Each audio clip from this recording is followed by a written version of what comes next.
Hello, everyone. Hope you're doing well. Gonzo, how is oneself? I'm good, thank you. I'm wondering where that intro went. I'm sure I set it up, but there you go. Yeah, it came up. It came up something about waiting 3 seconds. You're now recording. It threw me completely. I was a bit like, whoa. So there was a It's a good restart. job everybody didn't hear the 10 seconds before that.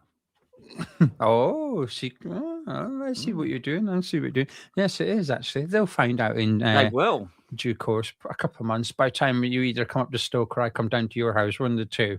Yeah. So it's a summer jobby. I think It's probably better than meeting in a service station or like we did with Julian Dix that time, meeting in a car park. Yeah, or parking up in Wickford on a street or. Brilliant. We're always up to stuff. We never do anything just legit and above. Well, it is legit and above board, but we're never just having a meeting room in a hotel or something. Unwanted expense. It'd be interesting just to sit on a sofa, wouldn't it? Yeah. Who would get a bit? No, yeah, but also because all our subscribers would start calling it the casting couch. Oh, nice. And so they should, by the way. We've got high expectations of them. Right, yeah. That being said, that is a risky topic, really, considering West Ham and, anyway, there you go. That's all I'll say. Well, we've actually got a little bit of that coming up to some extent. Now, the big news, actually, and this is news, this is coming from West Ham United. So a few weeks ago, the Fan Advisory Board, the FAB, met up with West Ham United, and they met up on the 26th of February. And I remember that date really well because it was Thursday night. And the reason I remember it very well is because accounts came out the following day on the Friday, and they had to be published before the 28th of February, which was a Saturday. Hence why I remember exactly when that FAB meeting was. So they went through a whole host of stuff. And the minutes have come out about an hour ago. The minutes were released by the club, which both parties have to agree. So the club will put what they want to put out, and then they'll get a bit of pushback from the FAB saying, no, include this, include that, include this. And I think there's definitely been a bit of pushback from the FAB given what was added to the minutes at the end. But before we get to the very end, what was interesting is this part here, and it's the title of the video. It said, the club shared the recruitment structure for the men's first team, noting that this was another department with experienced staff and doing great work. The club agreed that the department was broadly compatible in size to other clubs and that the director of football, once recruited, would sit above the recruitment structure. Supporter representatives asked if the club would still recruit a director of football in the case of relegation, and the club agreed that it would. That is news. That is news. Yeah, that is news. And I've had, a sort of half an hour to digest it, really. I think, first of all, under normal circumstances, at most normal clubs, you would say that's good news and that is what you would expect. However, I think the immediate thing is, I think people will immediately be asking, hold on, does that more likely that they're staying? But once you remove that, let's assume for the purposes of, whatever, the next 5 minutes, that they're staying. Sullivan, Brady are staying, and they appoint a new director of football. I think the first thing that springs to my mind is, what difference will it make? Because we've seen it before, and it doesn't really matter if it's a director of football or head of recruitment. So, the names are easy enough to recall. Tim Steidten, Rob Newman, Carl McCauley, Tony Henry. Has anyone ever really been trusted for any period of time to actually build something, which is obviously what you want a director of football to do? I think the answer is no. Why would they suddenly relinquish control to somebody else now? So I think my first thing is cynicism. I think if you're at a normal club, you wouldn't be cynical. Are they telling the FAB what they think they want to hear? So I think that's the first thing on there. I think that the second thing that obviously springs to mind is Nuno. It would have to be someone that Nuno would be happy to work with. We've seen a version of that where it doesn't work with Nottingham Forest and Edu, which appears that that's not just a Nuno and Edu problem. That is an Edu and Nottingham Forest and Nuno problem. But we've seen that as well. What I would also say is, though, all that cynicism to one side, if you actually look at the accounts and what we expect to be, quite a miserable period of time coming up, particularly if, as we expect, the owners don't put any of their own money in, it's going to be more important than ever. So let's say we do have to sell one of the crown jewels, so to speak, Summerville or Fernandes, and they go for whatever. Let's say Fernandes goes for £70 million somewhere. I'm gonna pluck that figure off the top of my head, right? What we're gonna do with that? Well, some of that would probably have to go back to pay off some of this debt. But let's say half of that goes. What you do with the rest of it's very, very important, because actually, for the first time in a long time, we've not really been very good at buying and selling players. You would look at Fernandes, you'd look at Summerville, you would look at Juve, and there may be more, but those are three players who you would think, well, they're all worth more than we paid for them, and so you've got to continue doing that sort of thing. So I think we absolutely need to bring one in. I'm just cynical about the people that are deciding upon it. What did you think? Well, similar to yourself, but there is a bit more context, which I will provide in just a couple of minutes. I wanted to get Gonzo's reaction to that part before I applied the context.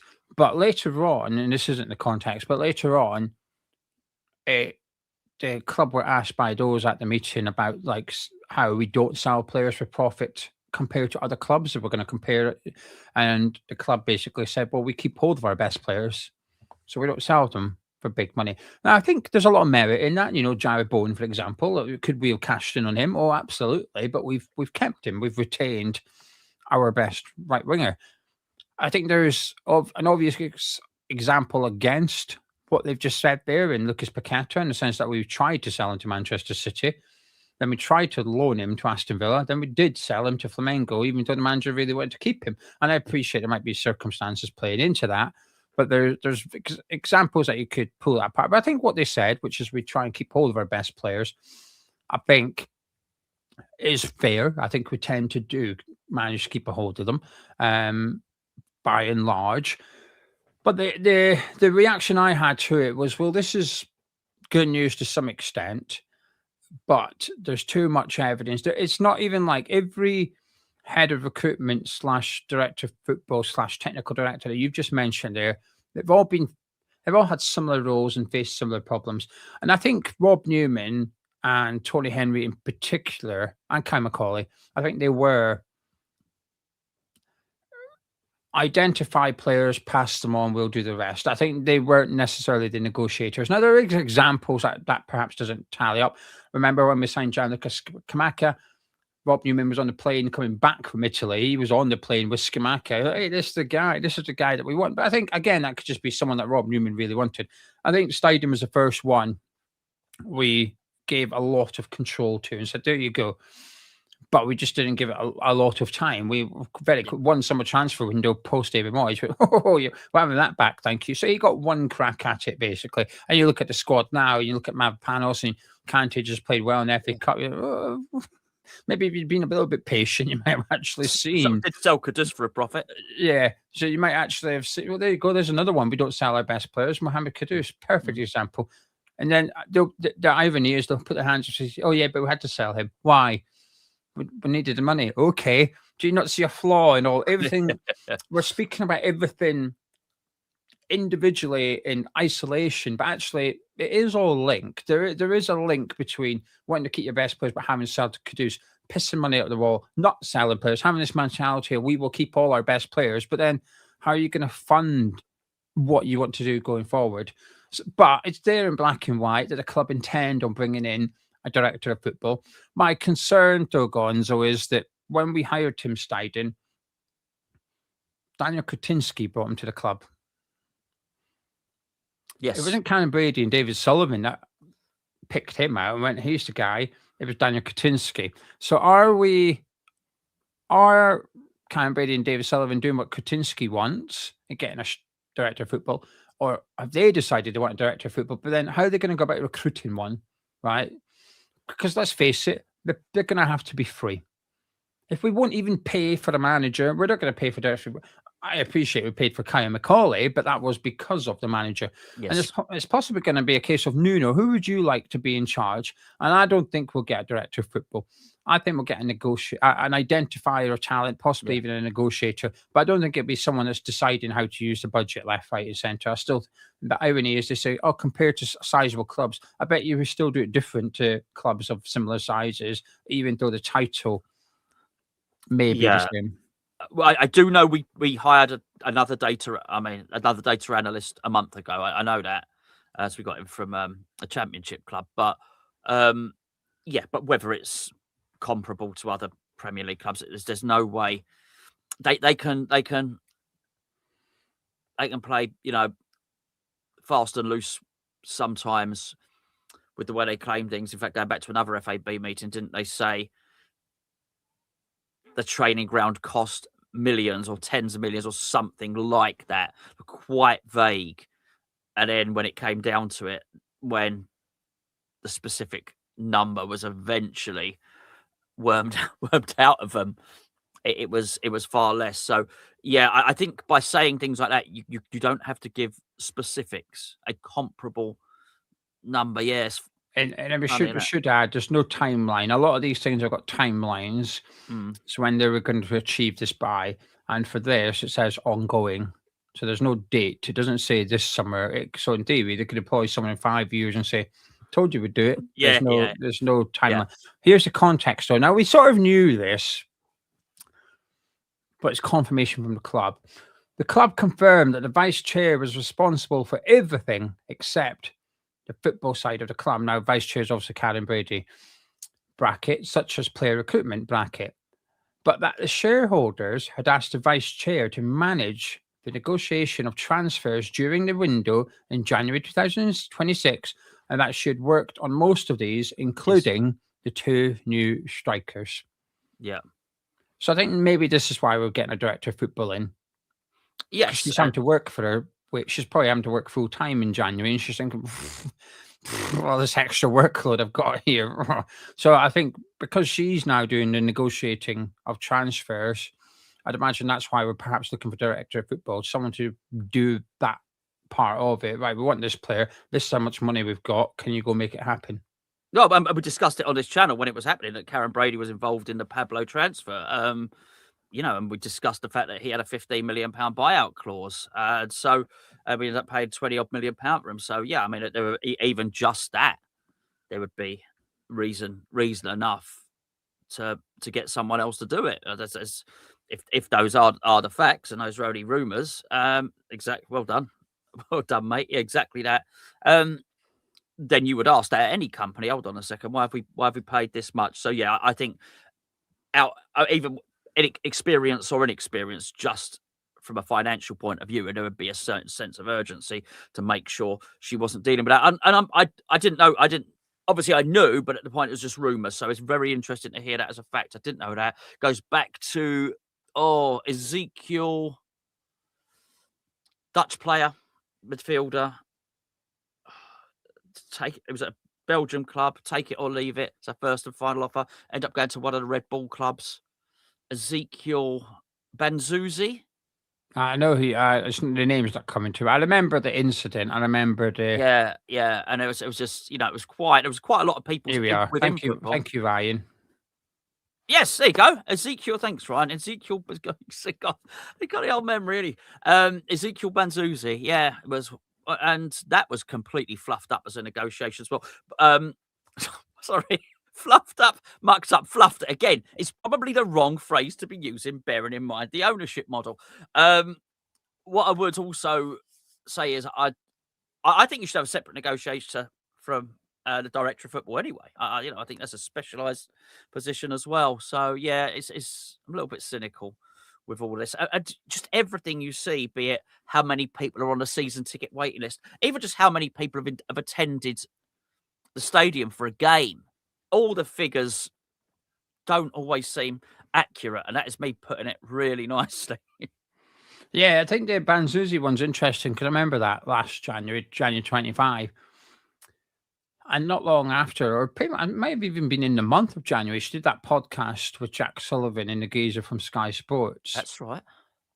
And I remember in there was two things, and they were a little bit contradictory. But one, she said, "I don't take no for an answer." I thought, "Well, I don't think you're the only one that doesn't take no for an answer, but that's part of the problem." but, but, but so she said that we don't take no for an answer. She doesn't take no for an answer. But then in the same podcast, she said, "We make one offer and it's our final offer. Take it or leave it." Well, you do take no for an answer then, because they said no.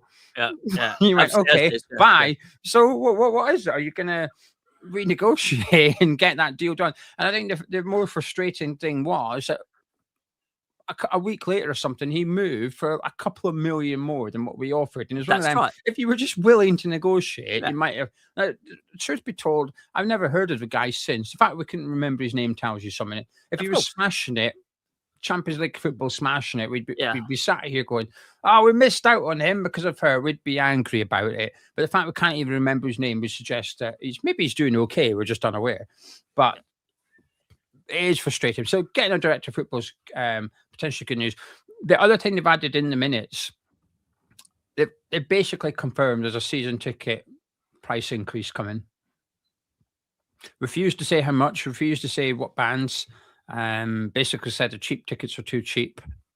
And by reading it, there was a bit of pushback from the supporters' representatives. Basically said, "I don't think you should do this." And they said, "No, we froze prices last year. We were the only club to do so." And they got challenged on that. Now, Andy Payne is someone I know of because of Hammers United.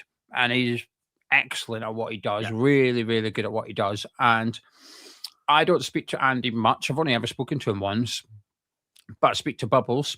And Bubbles has always said to me privately, he's fantastic. Andy Payne is just fantastic. He always sings his praises. And Bubbles wants him to get more recognition. He says, "Oh, Bubbles knows that he's the face of Hammers United, but Andy Payne's the brains of Hammers United." And he's the one challenging the club in this because his initials are throughout it, AP. And there was a lot of challenging. And the club said, "We were the only club to freeze prices last season." Andy Payne went back and said, "Well, actually, Liverpool did. Okay, they changed the hospitality prices, but the actual general admission season tickets didn't change." And the club basically said, "Well, we're the only club that have frozen season ticket prices." So there was a bit of challenge, but they basically said that there's going to have to be a price increase to accommodate the costs increasing within the club. So we've definitely got a price increase on the horizon. Be interesting if we go down, because how are you going to justify a price increase and relegation apart from saying you get extra games? It's going to be. They also confirmed that if we do go down, they're not shutting any part of the stadium. It's just going to remain open as it is. So they're not going to decrease capacity or anything like that. They're just going to keep it, which is perhaps unsurprising. Now, there is one more part of the fab that I want to mention, and we'll do it towards the end of the show. So for now, Gonzo, have you got any questions? Yeah, Then we'll turn to the live chat for a little bit, and then we'll. Let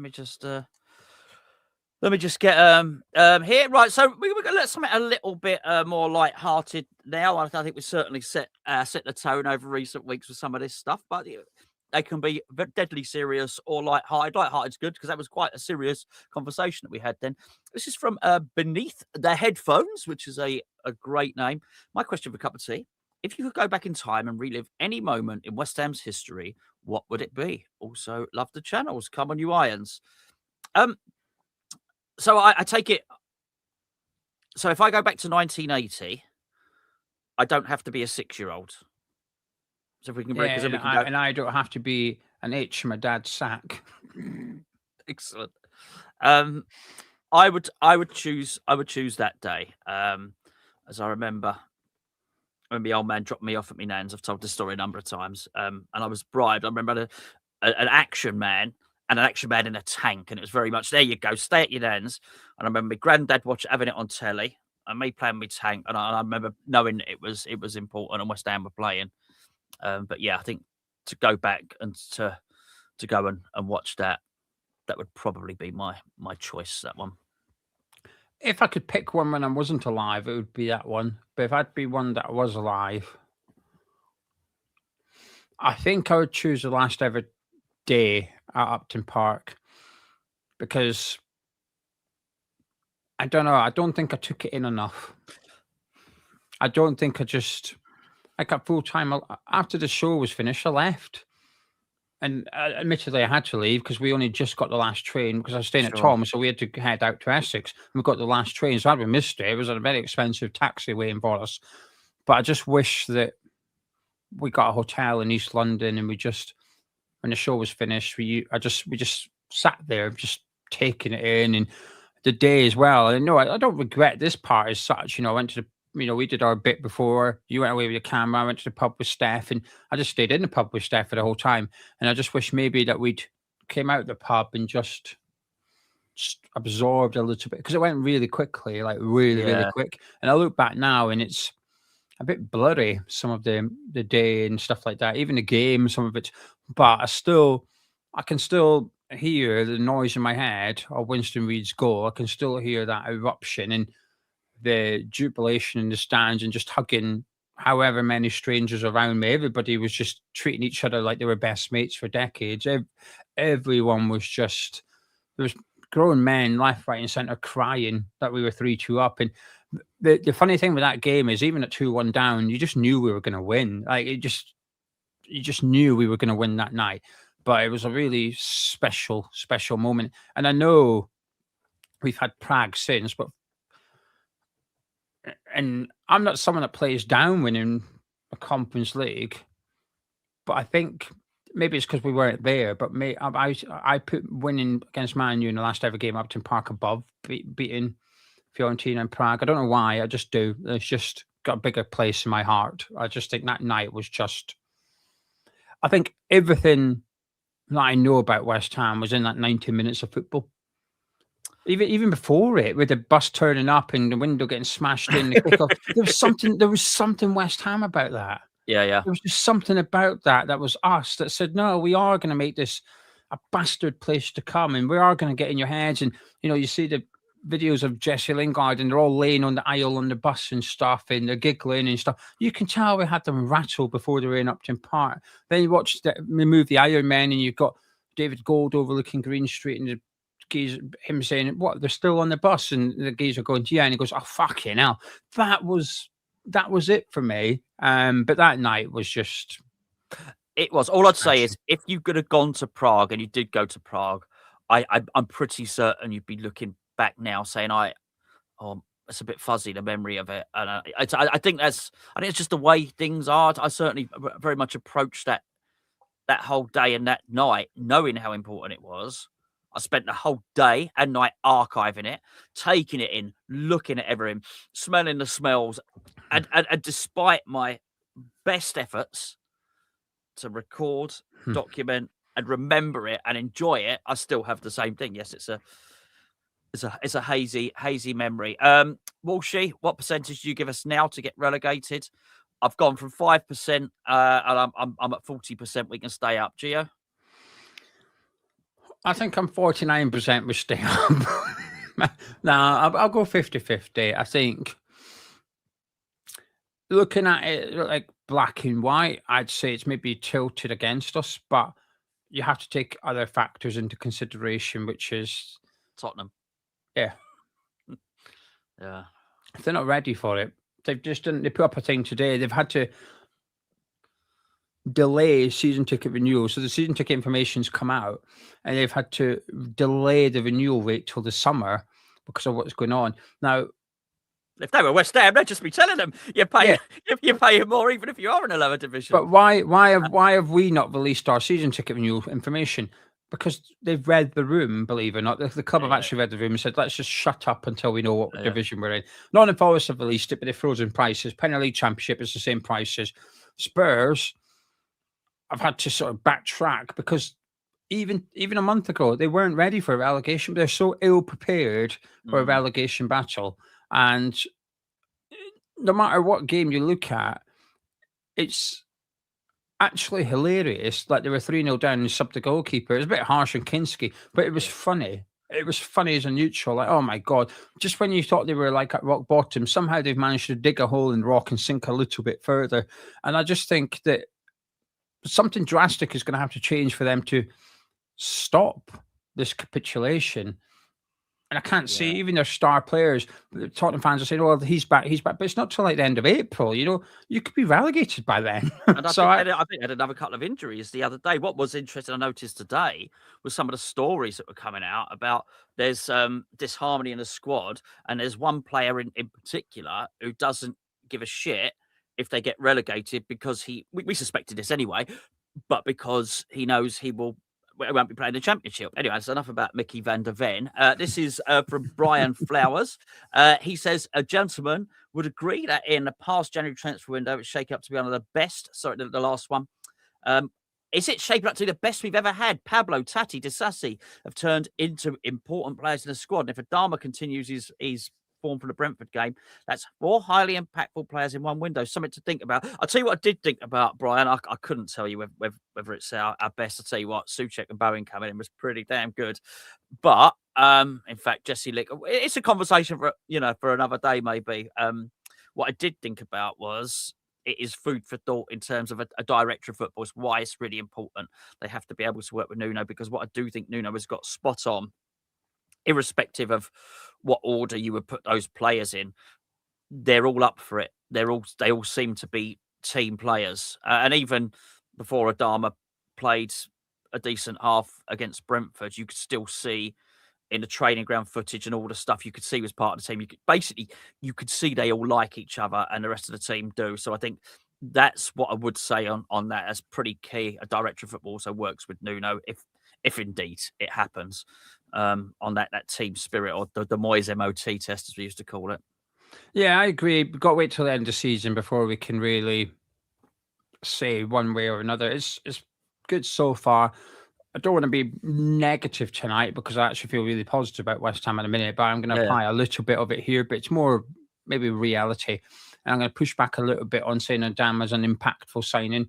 He's had a decent half of football against Brentford thus far. Now, while that's encouraging and it's welcome, that's all it is. If he goes and replicates that various times until the end of the season, then I will agree. But for now, I couldn't call him that. Disassi, Tati, and to a lesser extent, Pablo, I would agree, have been. But even if you just go back to, I don't know, the summer 2015, we signed Dimitri Payet and Manuel Lanzini, right? I'm putting them above the 4 that we've signed in January. Yes, to be fair to Brian, he was talking about January transfer windows. Oh, the January ones. Yeah. Then, like you said, well, you've got Hartson, Kitson, you've got Souček, Bowen, Lingard, but it's hard because that's one signing versus 4 signings. So it's difficult, but it's certainly... We'll be able to measure it better at the end of the season, won't we?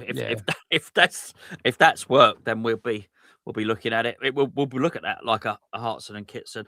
I'll do the final question from the last thing I'll add about that. Sorry, the last thing I'll add is we've just focused on players coming in, but actually, I think it's fair to say players going out as well has had an impact, because Souček in particular keeps talking about how much better it is. And I'm not going to name names, I will, but it could be Ward-Prowse, it could be Fulkrug, it could be Paqueta. Regardless, those that left, I think it's fair to say that the players are still here, are not upset that those players have left. So you talk about impact. Well, actually, getting rid of the wrong players is sometimes just as important as buying the right players.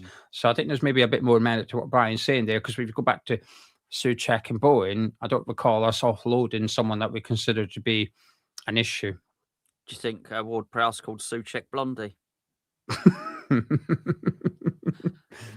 We'll finish with this one, and then I'll do the rest in a separate video. Next week's from Ryan.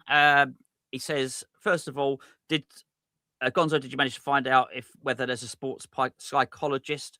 Nope, I haven't had an answer on that. I don't want to ask the club directly, because anyway. The second question: now that Potter has signed a new deal with Sweden until 2030, I know we were still playing Potter and Lopetegui, as far as I'm aware. Now that Potter has signed his contract, has anything changed?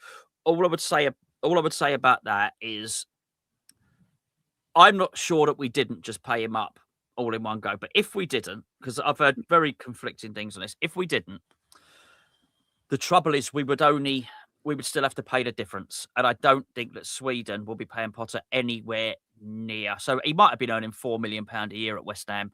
I doubt the Sweden national job is £1 million a year job. So, and I've just made those figures up right out of my head, whatever the difference is. So in that case, we would still be paying 3 million of it. So it wasn't the longest deal in the world. I think we had a termination clause after 2.5 years, by the way.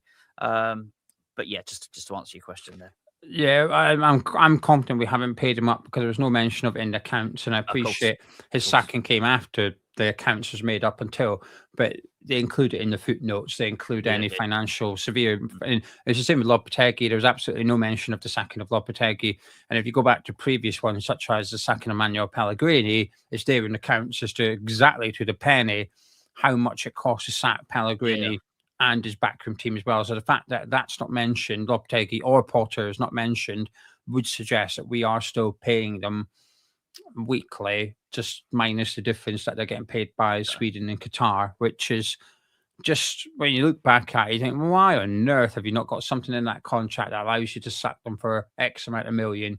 Or I don't know, if you're ever in the bottom 5, you can sack them without any compensation. I don't know. I appreciate that would only apply to Potter, not Lopetegui, but it's beggars belief that we don't have safety nets in place when doing these deals. Because Marinakis has that stuff in the contracts. Yeah, 100%. And if I presented a contract to a manager that says if we're in the bottom 5, we can sack you with no compensation, and he said, I'm not signing that. I say, why? Are you intending on having us in the bottom 5? Are you saying you're not good enough? Like, what are you saying? Because this is a performance-based clause we're putting in here, and if you're not signing that, then why are you coming to West Ham? We don't want you. You're not willing to sign that. That means you think you're not confident enough. You'd keep us in the top 15. We ain't giving you any contract. Then off you go, kind of thing. So I think we're still paying them weekly, frustratingly. Yeah, I think it's probably the most measurable job in the world as well. Unless you work in a factory and you have to produce a certain number of things per day. I mean, you can really measure very, very well. That's not obviously apparent in every job how well a football manager's doing. You just got to look at the league table, haven't you? So yeah. Anyway, there you go. I'll deal with some more of those questions in the week, and thank you to everybody for sending them in. Geo. Right, live chat time. Get your comments into the live chat. We're with you for another 25 minutes here, and we're going to kick it off with the Oxby. Thank you for your £5 super chat and the support of the channel. Is very, very kind of you. He's saying, what has changed in the team that's made us improve new players? Tactical tweak or harder training sessions, etc., or something else? The stadium is louder. The stadium is louder, and I've heard some people say it's nighttime. Which is, I think, is a fair thing, but I think the stadium's louder because of the hope. In terms of the improvement, whoever the bad egg might have been going, or bad eggs going, I think the signings coming in. I think Nuno learning the ropes. I think Paco coming in. Summerville getting up into form, becoming one of the best players in the league. I think there's multiple reasons for our uplift, but as a result of that, I think just the fans just believing, and you know what, if nothing else, enjoying going to watch the team, because I know Geo felt the same way. Some really nice football played against Brentford. I really enjoyed it. I've got to say, I wasn't in the stadium for that game, but yeah, it all helps, doesn't it? Really, and I think he speaks out. Ironically, he speaks our language, doesn't he? The manager, which is great. Yeah, I agree with Gonzo. It's multiple things. I don't think it's just one, and that's why I'll never subscribe to, if there's a suggestion, it's all down to Paco. You'll never get me to agree to that. I'll agree that Paco's probably had an influence and he's positively impacted the team and the squad. I would say, yeah, he probably has. But I'll never put it down to solely one thing. And for the fan base as well as off the pitch, I think Spurs being crap has helped. I think it has. It's given everyone. It's given us a bit of a chuckle, and the fact that if it was Brentford we were trying to catch, it would still be good, but it wouldn't be as good. It's the fact that we could relegate Spurs is I don't think we can underestimate how much that's helping us in terms of that relegation battle. It's the potential of not only staying up but putting them down. is incredibly attractive, and I think that's really helping everyone. That'll be the question in 10 years' time, and hopefully we're still doing this. When you ask if you could go back to one point, Joe, that night we relegated Tottenham. It's a bit fuzzy. I can't quite remember it. I would like to revisit that. we got absolutely smashed at our tree because we secured our job for a further 12 months, and we celebrated. Billy's saying, who of the development players that have broken through over the last year do you think will become regular starters over the next few years?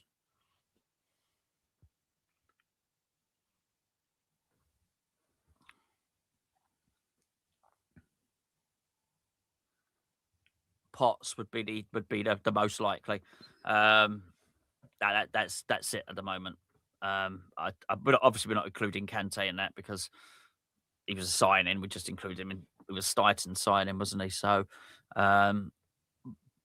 yeah, yes, out of those, I would still, at the moment, still suggest Orford's got the highest ceiling, but I don't think he has been a player that's played this season really. So yeah, that's what I would.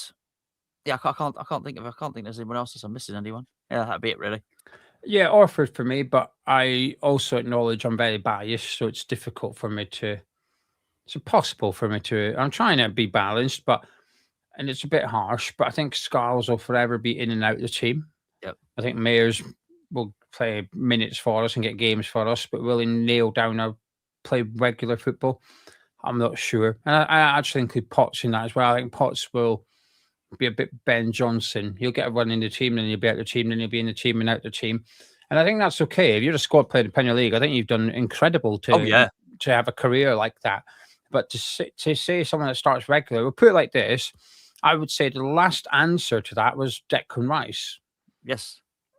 So, like, I would say Ben Johnson wouldn't. If you 10 years ago you asked us and we said Ben Johnson, and then I said I was right, I would say, well, actually, no, I wasn't, because I don't think he was a regular starter. He played plenty of appearances for West Ham, but regular starter is quite a high bar. I don't think we've got one. I think Lewis Orford's the most likely one. Yeah, I think we've got a lot of players that will play numerous games for West Ham, though.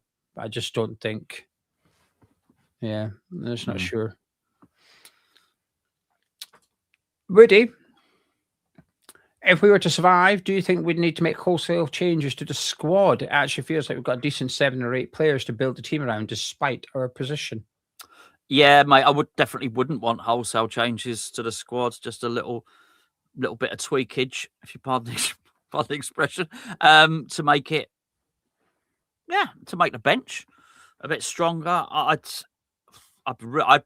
actually think if we could keep all of the players that we want to keep, I even think we could get away with just improving the squad just a little bit. Even if we didn't have that much money, just keeping the players we've got and adding 2 or 3 loans or something, I think would look at how good a loan Disasi's been, for instance. Yes, if we could keep this lot together,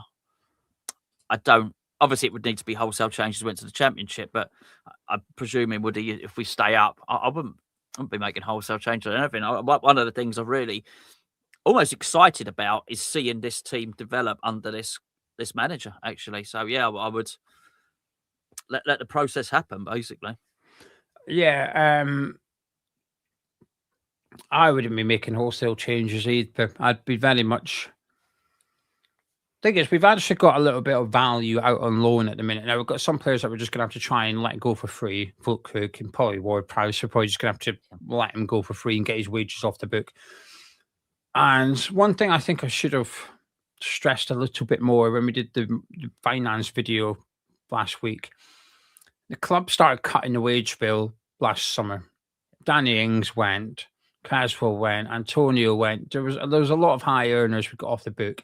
And I'm assuming that Magassa, Fernandez, Hermanson, they're not on 100 grand a week. I'd be surprised. So I actually think our wage bill coming out the summer transfer window was less than it was at the end of the season. Then we're coming to the window we've just had. And whilst we're probably still paying a portion of their wages, Ward-Prowse has gone out, Fulkrug's gone out, Paqueta's gone. Well, between them, they're probably on like Rodriguez was 100 grand a week. Between them, they're on $500,000 or something. Yeah. Between just those 4 or 5 players, they're on £500,000 a week. Yeah. And I know we've brought players in, but again, I'll be surprised if they're on as much. Disasi maybe, but I'd be surprised if Adama Traoré is on. I'd be disappointed if he's on over 100 grand a week or whatever. So I think we've cut the wage bill again in the January transfer window. So I do think they will have made some preparations already for this summer. And I'd like to think that we are going to have to sell players. Yes, but I'm hoping it doesn't have to be Summerville, Fernandez, or Bowen if we stay up. I am hoping that we can just. What about Edson Alvarez? Can we get 20 million for him? And if the answer is yes, we'll go. Got 20 million for a player. It's not even part of the squad. We're all enjoying this squad. He ain't even part of it. So can we do something? Is there ways we can keep this team together into next season? And the thing is, if this board want to secure their investment in the football club, the best way is to make sure we're in the Premier League. Yeah. And the best way to make sure that we don't get relegated next season, should we stay up on this occasion, is to keep this group of players together. And actually, if I was on the board, I'd be saying, do you know what? We keep this manager and we keep that 14 players and we give him a couple more and we keep Disasi, we'll be all right next season. I'd agree. So that will actually secure our investment will be safe. And it might mean that we've got to put in a little bit of money each, whatever it is, but they'll be able to. Be a minimal outlay. Yeah. It'll be kicking the can down the road. Don't get me wrong; it's kicking the can down the road. It's not solving the problems at the club, and we won't be financially stable. We'll still be financially a mess, but we'll just be delaying the problem for a further 12 months and a further 12 months. And I don't think it needs a massive rebuild. I agree with Woody. I think it needs a few players added to it and a few players replaced, but I don't think it requires significant changes. Teddy, he said, lads, I personally think we can secure our Premier League status before final day. Am I being a bit too optimistic? No. I think recent results have definitely give people hope. I think that's. I think if we manage to get a result, when I say a result, if we manage to beat Manchester City tomorrow, I think there'll be a lot more people thinking that. So if you would agree with that, then it's possible. I think the majority of people, Teddy, would think it's going to the last game of the season, and there's been plenty of times throughout the campaign I'd have taken that because I thought we'd be long gone before the last game of the season. So I don't think you've been. No, you shouldn't let anyone tell you've been too optimistic either. By the way, that's I think I agree. You've been hopeful, but that's okay. Like you're allowed to be, just like whoever thinks we're going to be relegated before the last game of the season, they're allowed to think that as well. It's a very normal thing as a football fan, but it could easily happen. Listen, at the end of the day, we win. It's a pity that we play Man City and Villa next. If the fixtures were the other way around, this would be a more realistic thing. That's the way it come out my mouth. But we win our next 2 games and 1-1 Forest and Spurs lose the next 2. We're 5 or 6 points clear of the bottom 3 with 7 games to go. Like it's game on. The pressure's on them completely, and also Leeds United are wobbly a little bit. I think they're starting to feel the pressure. I'm doing my podcast tomorrow with the Leeds fans and a Leeds fan corner. I promise you, I'm turning up to wind them up tomorrow. I am going full on rage baiting because they got beat by Sunderland and we beat Fulham. So I'm all out for. I'm taking my fishing rod tomorrow when I go on that podcast on the One Leeds channel. No, I don't mind. I've really split the Leeds fans. Half of them love me and half of them get pissed off with me, but I'm okay with that. But I'm just honest. Like I said, I keep saying that doesn't go too well this day and age, particularly. No, it doesn't, right? But this whole we are playing really well, you're not. We're 4 points behind you. So which is true? Both can't be true. Either you're doing all right and we're doing all right at worst, or we're doing bad and you're also doing bad. Which is it? But I think some want to have it both ways, which is Leeds are in good form, West Ham are in bad form. And I appreciate since then they've lost against Sunderland. We beat, but which is it? We're going to be 4 points behind. We're 4 points behind Leeds United. Played them on the last game. We only need to cut to 2 points, Bring it on. That's what I say. Anyway, Randy's saying, Geo Gonzo, if we do appoint a director of football going forward to replace Steidten, do you have confidence they will be given full control, and would they even get the best in class, not interfere? Before Gonzo answers, all I'm going to say is my answer is the same as Gonzo's. Hello, mate. Thanks for the question. I no, I no confidence. I don't think they can help themselves. They want to interfere. They want to be involved. Always thought for some time it's like a big computer game to them, Football Manager or Championship Manager, whatever it's called these days. You know, I just can't quite keep their hands off being involved. They'd have had a far more successful business if they had have appointed good people, stood back and said, "You go," which is why the FAB and Hammers United and everyone else is trying to a very realistic expectation or request, which is, can you just resign your executive positions and appoint some competent football people? I don't have any faith that they won't tinker. That's not the right one. This is the right one. Christian saying, I never expected Disasi's passion. He's really invested in a team and he's just on loan. And follow that up with Scott saying, are you guys surprised at how good Disasi has been? Also, the leadership skills he brings. What a brilliant loan signing he's been. Yeah, massively surprised. I wasn't one of these people because I didn't have a knowledge of him before. So I wasn't one of these people who was, you know, the disaster, actual disaster and all the rest of it. I didn't know. And if I'm honest, I mean, I've watched more this season actually, but I don't watch a lot of other teams playing football. So I don't remember him being at Aston Villa. So I couldn't have told you anything about this guy, but I knew everyone else. And I think everyone else watches more football than me. And when I listen to people, I think, well, they would know. So if they're all saying he's actual disaster and this, that, well, I thought he was crap at Chelsea and Villa. I'll say that. I did. I thought he was rubbish. I get influenced by what other people say. So I was very. I apologise. Oh, don't. He did play right back a lot at Villa, though. He did play right back a lot. Yeah, it looks. Yeah, I can't imagine him playing a very good right back actually. So no, and it was it seemed desperate last transfer deadline day, but all that. And I was one of those people wanting to go out and getting Charlie Cresswell and all that type of stuff. I'll tell you what, there's no way Charlie Cresswell, if we'd have signed him, would be as good as this guy. Or Taylor Harwood Bellis. My word, we got away with one there. We seemed to, didn't we? Absolutely surprised. The leadership skills. No, I had no idea. No idea. You know, blessed really that someone would turn up and be that committed to the cause when they don't have to be, particularly when you hear those stories about Tottenham. I'm sure there's lots of teams like I'm sure there's one or two players at West Ham who quietly think to themselves, all right, if we go down, I probably won't be here anyway.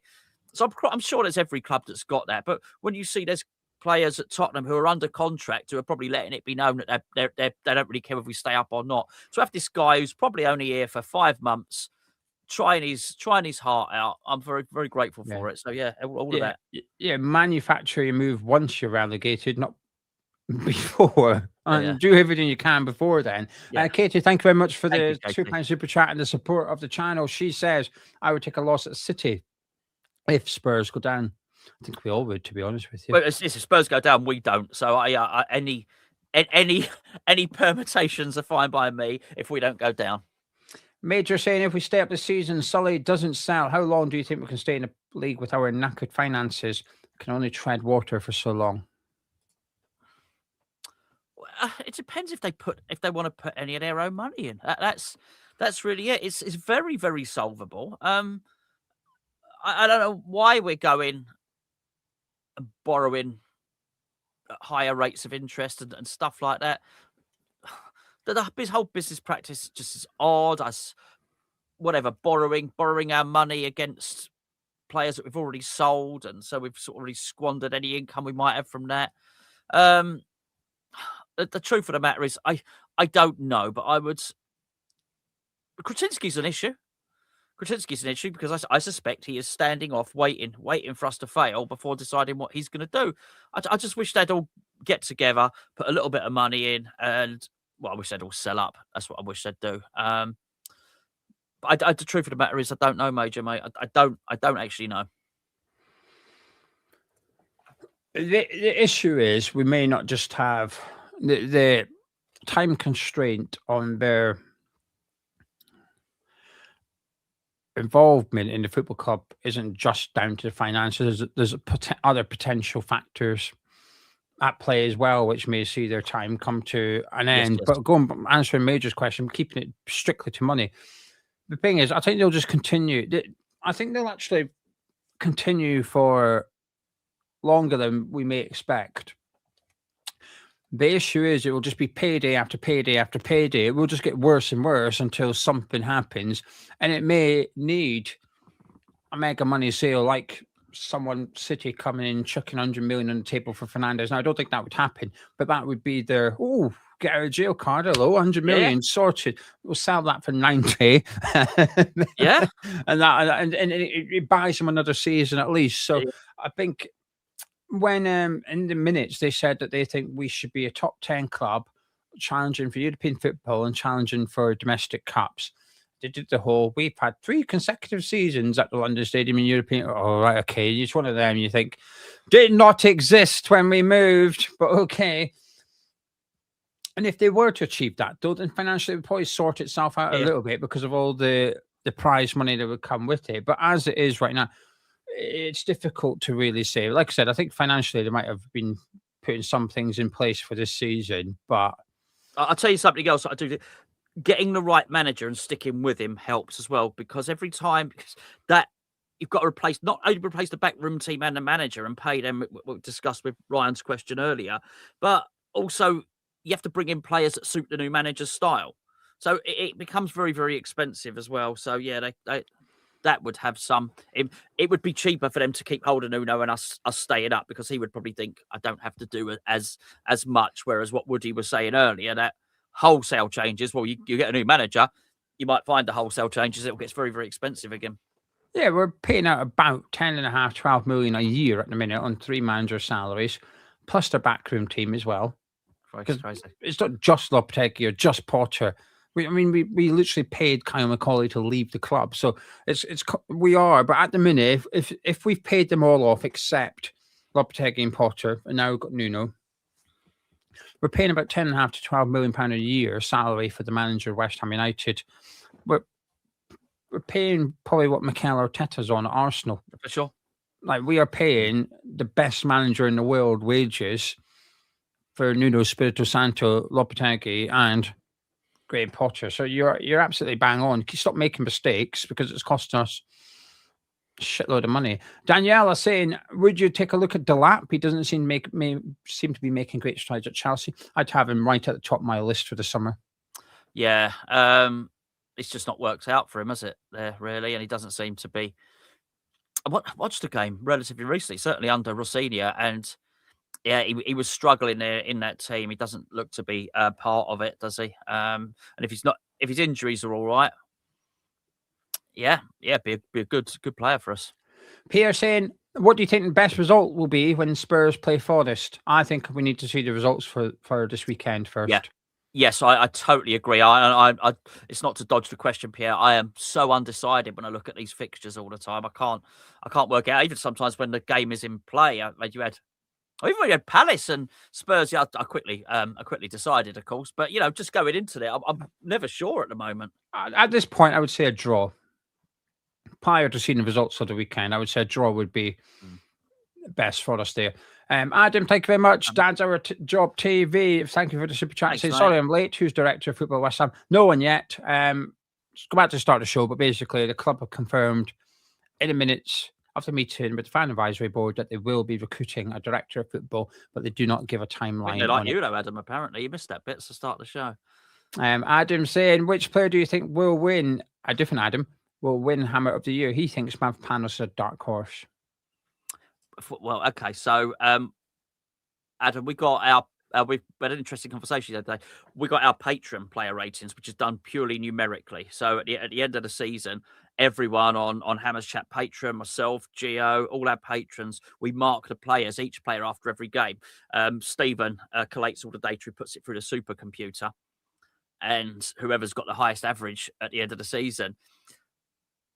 Geo said a really interesting thing the other day. If it carries on like this, statistically, Disasi could win our organic Hammer of the Year. That's a Hammer's Chat Patreon one.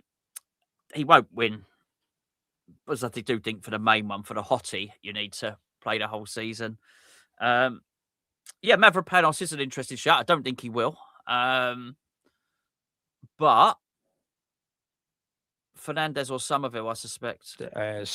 I'll be surprised if Fernandez doesn't win it. I think saying that, if Summerville keeps banging in the goals, he might win it. But I think it'll be Fernandez. I'd be surprised if it's not him. Thank you to Warden saying good day. Thanks, from Warren. Good day. Australia. How good was an FA Cup run?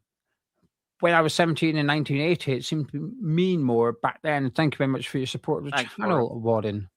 Well, we didn't have football saturation, so it wasn't just that, Warren. For me, the World Cup and everything meant more then. I remember watching the World Cup and seeing players I'd never seen before. And that used to be a real feature. Watch Georgie Haji, wow, there's this amazing magician, Karol Poborski. So you just see players for the first time and they do all these skills on the grand stage and it felt special. And look, I mean, you got to watch it last night with that Valverde playing for Real Madrid. They got some really high caliber players. But I doubt you'll ever go and watch a World Cup anymore and not know who everybody is. So I think the saturation of football, I think it's taken a little bit of that excitement, a little bit of mystery of it. And do you remember back in 1980, I don't know if you was in Oz then or you're an expat or anything more, but there used to be, I remember the match being on, not the FA Cup finals and the match, but for a long time, there was only one, you had match of the day, but there was only one live football match broadcast each week. And I've probably got my timing slightly wrong there, but it wasn't much. So football felt like a treat.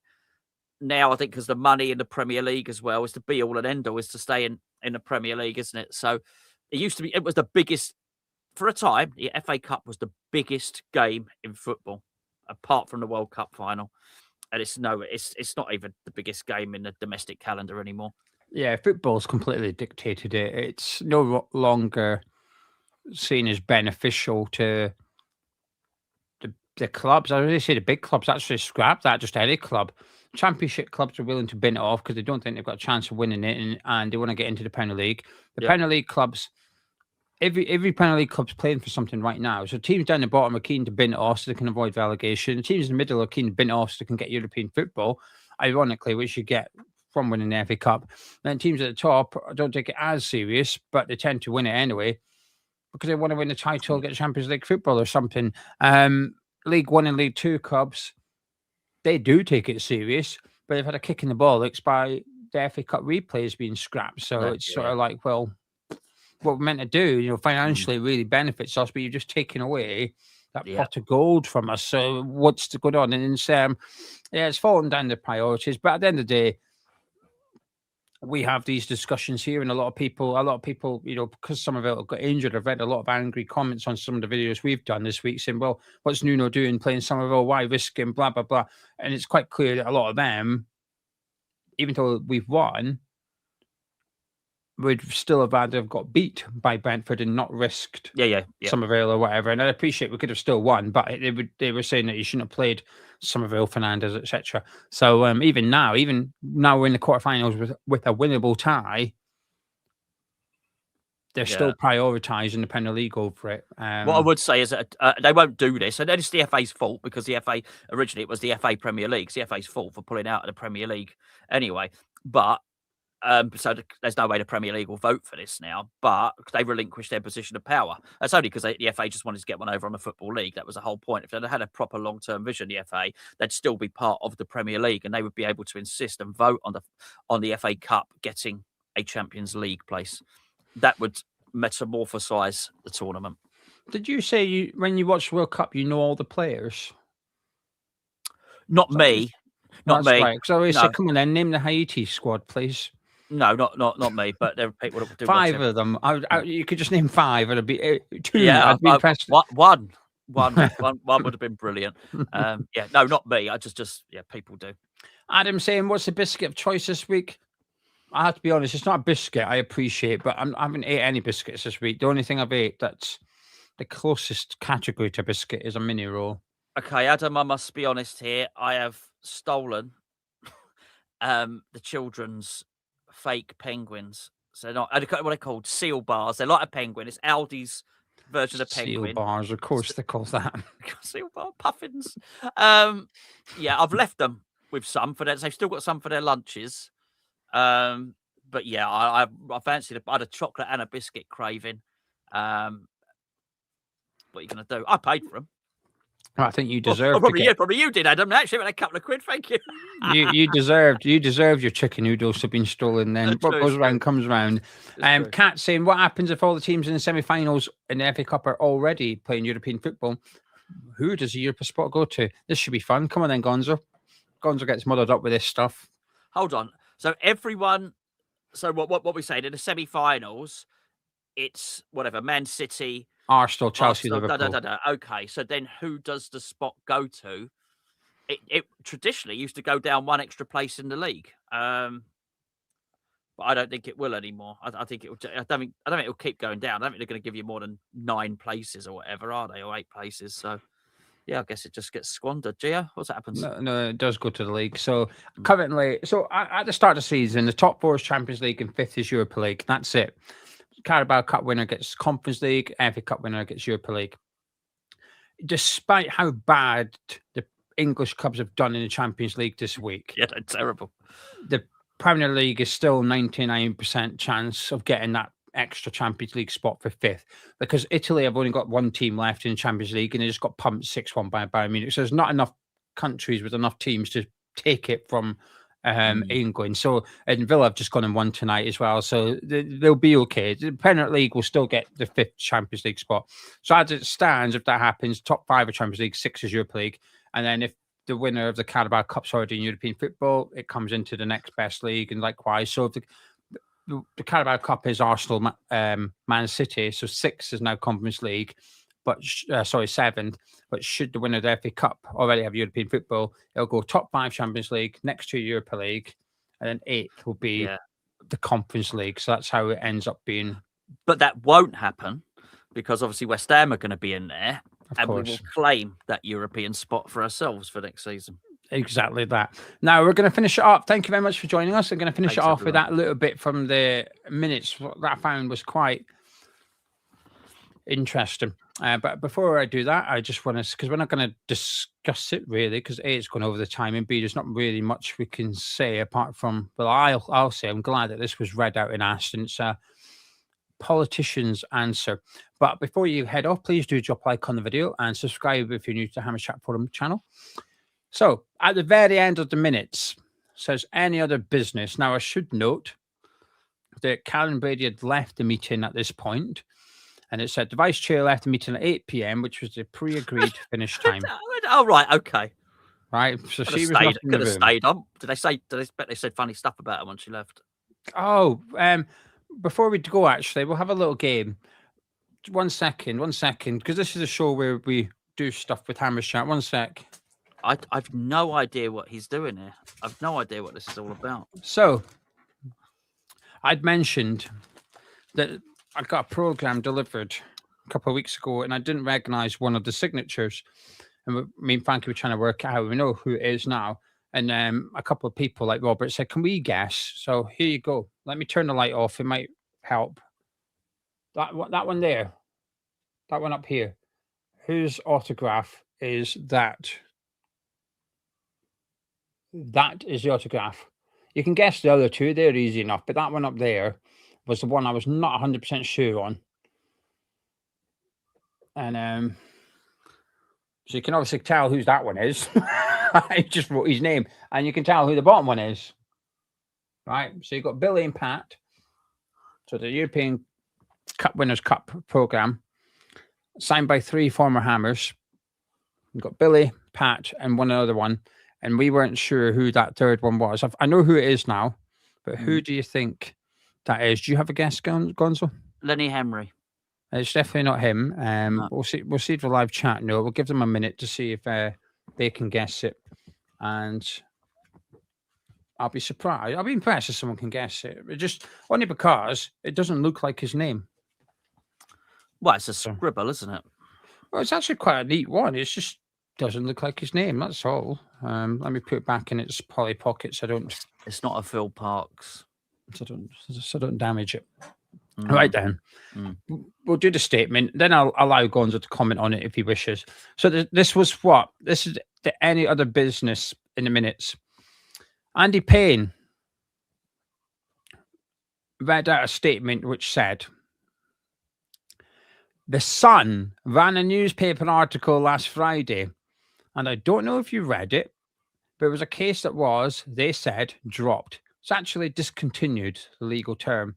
We need to know, for the avoidance of any doubt whatsoever, that this Premier League executive referenced in this recent national media reporting, which is The Sun, about a discontinued historic legal case, there's no current, past, or present role, formal or informal, at West Ham United or its ownership structure and executive leadership.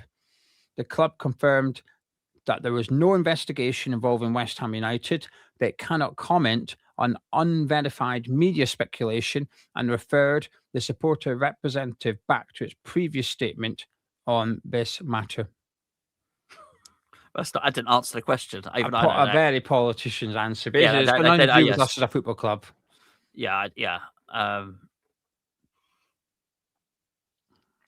I mean, it sounds very Bill Clinton. What was her name? Monica Lewinsky, I think her name might have been. And I can't, because it's going to sound like I can't. It's just so much you can't say, but it sounds like what Bill Clinton said. I just, yeah, it wasn't the question that was asked. No. That's the question was, can you confirm that no one at West Ham United is the person in question? And they said there's no investigation with West Ham United. So the answer should have been, we can confirm that's not the case, or we can't confirm. And what they said was, I mean, you can take your own opinions off the back of that, but what they said was it's got nothing to do with West Ham United as a football club. And that was that. They didn't deny that could be someone currently past or present at West Ham United. So yeah, well, I'm glad they asked the question. Yeah, I'm glad they asked it as well. And in the comments regarding that autograph, before we round it off, only one person has got it right. So congratulations to Gary. There's no prize. It's Frank Lampard. Well done, Gary. It's Frank Lampard's autograph, that one. Doesn't really look like Frank Lampard, does it? No, you can see bits of it now. I don't know why it's got a Y at the end, but you can see it is a bit of a D when you look at it like that. No, I can't. That does not look like. You can see the K and the L in the middle, and then the P. The Q. You can see a Q. I've got a Q. You can see the C at the start. The C, the U, two U's, double L's. Yeah. So it's Cull. Inqui. What a player he was! Tricky little. Anyway, Frank Lampard. That's who's tricky little Korean. That was good player. So the good news is, Gonzo, we've got an autograph signed by Pat Holland, Frank Lampard, and Billy Bonds. Very nice. Cups. So there you go. Very nice. Anyway, right. So we'll leave it there, my friend. Yeah, thanks everyone. Lovely. Yeah, I enjoyed that. I always look forward to doing these. So thank you very much for joining us. Big news, actually, when we strip it all back, big news, and to some extent, the club have confirmed that they are going to hire a director of football. They didn't give much other information, but it's worth a read. The minutes are worth a read. And they also confirmed that if you're a season ticket holder, you're looking at a price increase. Brilliant. Or not. We're doing we're recording Naked tomorrow, aren't we? We are. We're doing Naked tomorrow, which is our non-football podcast over on Patreon. Yeah, just a way to end the stream, and it says you are recording too frequently. Please try again in 30 seconds. What? So we're gonna have to. Oh yeah, you click end stream, right, and see if it comes up for you. Tweakage, exactly right, Brian. I'm going to click end stream. If this is the last you hear of us, then does it come up? Does it come up on your thing saying you're recording too frequently? No, it says here play outro and end stream.